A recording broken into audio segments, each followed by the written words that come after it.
Vous venez d'entendre le président de la République, François Hollande, première réaction. Que le président de la République aille en Irak dans une période de crise, pourquoi pas?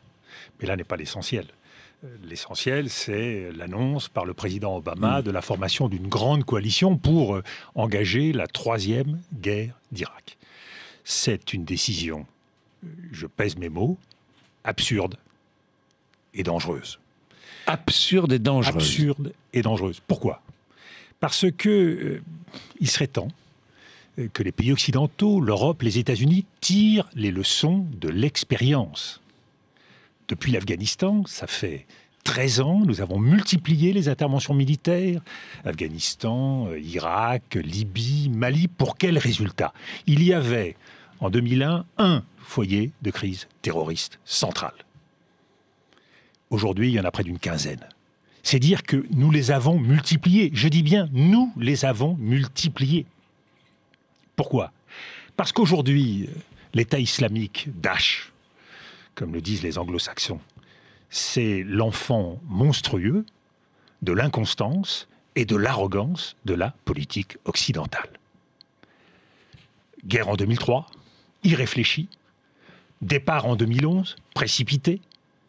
Et puis, soutien jusqu'au bout au régime d'un Premier ministre irakien, M. al-Maliki, qui a fait le jeu confessionnel en opposant les chiites aux sunnites.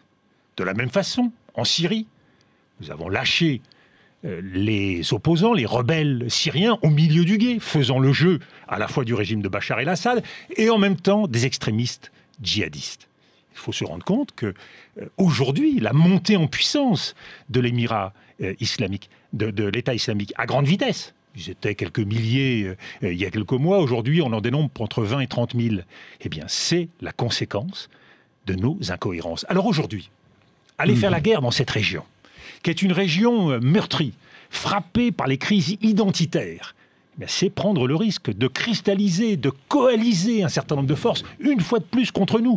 Et nous rendons à cet État islamique le service qu'ils attendent, c'est-à-dire de constituer... Les considérer.